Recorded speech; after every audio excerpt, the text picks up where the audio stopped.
shake out all my wiggles, fix my hair, get my hair all in order. Okay. Now I want a pina colada. An acquired taste. Miss Bethany Watson. Yes. I have a very highly scientific topic for us to talk about today. I'm very excited about it. Why are you laughing? Because I know it's Leonardo DiCaprio, and I know that this is, I'll be honest. I know a lot of his films, but I don't know a ton about him. I know he dates models. So Leonardo DiCaprio, gentle listener, that is my topic today because this is a man who is fascinating. And you know what? Despite the Times reporter that said he was boring, I find fun facts about Leonardo DiCaprio highly entertaining. Who said he was boring? He was being interviewed for Time magazine, and I was laughing when I was reading this because Bethany, you and I have both been there at some point. You know, when you're really excited to interview a celebrity because you love their TV show that's like a teenage TV show about vampires or whatever. Or whatever you're into. And then they come in and all they want to talk about is the environment or dolphins or saving the whales. Yeah. And you're like, ugh. Like, I agree that saving the planet is a good thing, but this is not what I want to talk to you about today. Like, Adrian Grenier only ever wants to talk about the ocean. Yeah. And he was very nice to talk to. I ran into him on the street too, and he was very polite, but he wants to talk about the whale, that one so sad whale, which is worth talking about. He loves the whales. But it's like, it's disappointing when they won't talk about anything else. Yeah. Ian Somerhalder loves saving the dolphins. Which is also very important. I know. But when he was on Vampire Diaries, we tried to interview him to talk about vampires and diaries. And he was like, nah, dolphins. And it's like, dude. So anyway, back to Leonardo DiCaprio. You know why I love Leonardo DiCaprio? Because he does what he loves, and he did it for so long with such little recognition from the Academy. Yeah. The Academy Awards. How many people can say that they do that? Just they do what they love without any recognition. Yeah. I mean, he got recognition. It's not like he was, working as a plumber in like an underserved population. I mean, he was an actor getting plenty of recognition. He wasn't like an EMT pulling a 36-hour shift or something, but. And so for the sake of this conversation, I just want to overlook the fact that he hasn't ever publicly dated a woman older than 25 years old. Something to love about Leonardo DiCaprio. Mm-hmm. He loves Kate Winslet.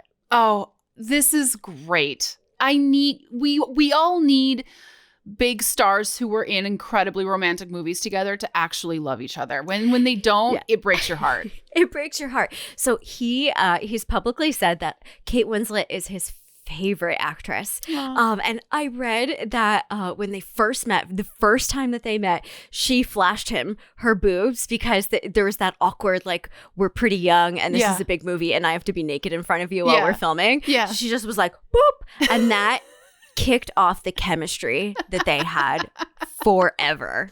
It makes sense that the way to Leonardo DiCaprio's heart was through your boobs. Through the boobs. And I didn't know this, but the two of them, they paid for the nursing home fees for the last survivor of the Titanic. I didn't know that either.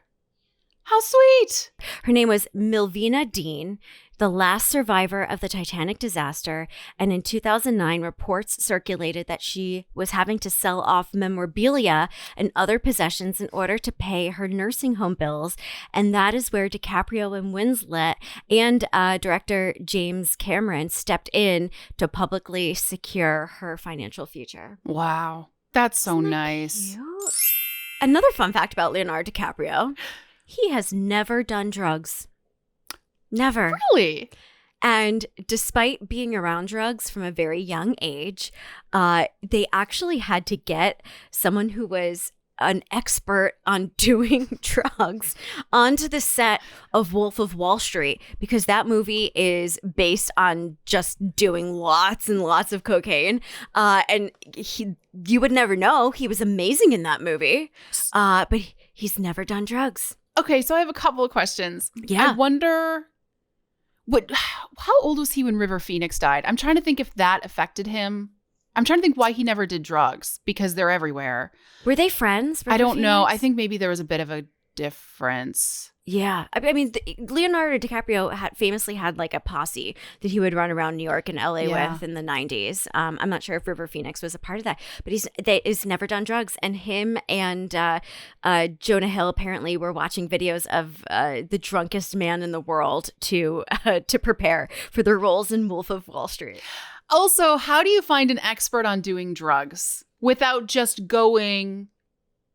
Like there's an ass for every chair. I mean, I know there are definitely experts on doing drugs, but I don't know if they're reliable to get into like an office location where you can instruct someone else on the ins and outs of what it looks like doing drugs. I want to be hired by a movie as an expert for procrastination.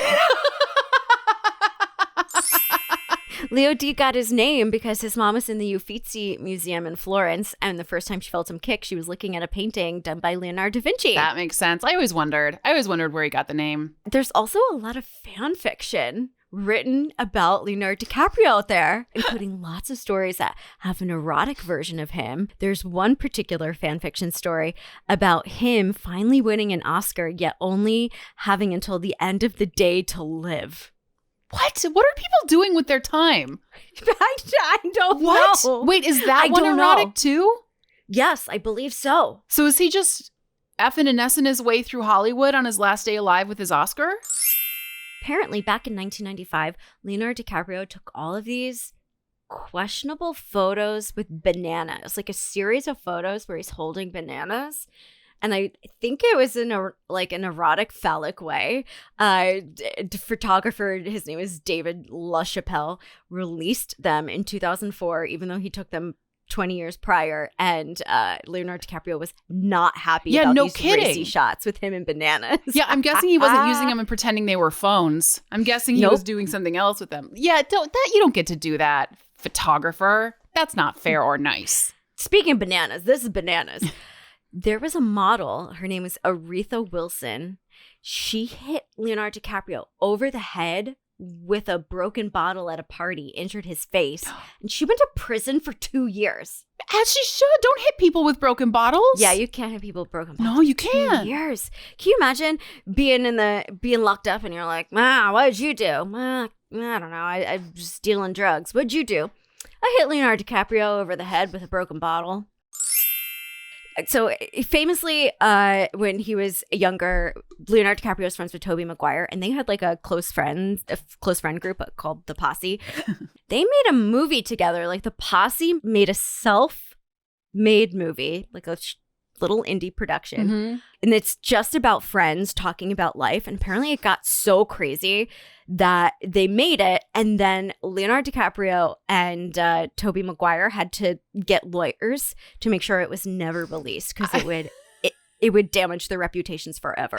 I think I've heard about this. I forgot that I knew about this. And yeah it's like someone has it and is forbidden to release it. I don't remember if it's Tobey Maguire or if it's Leo. One of them. And every now and then someone that's not the two of them who has a copy of it tries to release it and it gets taken down immediately. So only a handful of lucky people have seen it. After Titanic hit it big, apparently there are a lot of young guys going to the barber for Leonardo DiCaprio haircuts, like that shaggy look. Yeah, and it was a good look. I get it. Many times I went to the hairstylist asking to look like Lucy from Seventh Heaven. Beverly Mitchell. Beverly, the big bangs and the face frame. Totally. So in Afghanistan, not only was the movie Titanic banned because the Taliban did not like it, they also banned guys in the country from getting the Leonardo DiCaprio haircut, and they were putting barbers who were giving the haircut in jail. Oh, that's insane. It's the craziest thing. Sometimes you just want to look like Leonardo DiCaprio and have some swoopy hair. Imagine like some small remote country that's sort of been off the grid all of a sudden gets electricity and the whole country becomes fans of the show Friends, and all the women get the Rachel. Rachel. In the year 2022 or something. They all and get then the Rachel. Government bans it. And they get Friends and the first season of American Idol. So they're all doing the Rachel, but with really chunky Kelly Clarkson highlights. Like a burgundy hair with like orangey yellow highlight chunks. What is your favorite Leonardo DiCaprio movie? I have to say, I really love Shutter Island. It's an underappreciated Leonardo DiCaprio movie, but it's so spooky. And I really, really dig it a lot. It has Mark Ruffalo in it, so you can't be mad. God, I love him. Yeah, he's great. Shutter Island is great. It's great. Every Leonardo DiCaprio. There's never a Leonardo DiCaprio movie that I haven't liked that he's made after the year 1997. What is yours? Catch Me If You Can. Okay. Yeah. I mean, it has Tom Hanks. Yeah, you love a Tom Hanks joint. Apparently, at the end of this year, he has a huge movie coming out. I cannot wait. And you know who's going to be first in line? Putin. Because you know who's a huge fan of Leonardo DiCaprio? Putin. Putin? Stop laughing. This is erotic. I'm on a new medication and I think it's making me hallucinate. I would have been a Ted Bundy victim. Yeah. I had no idea that so many people out there felt the same way I did.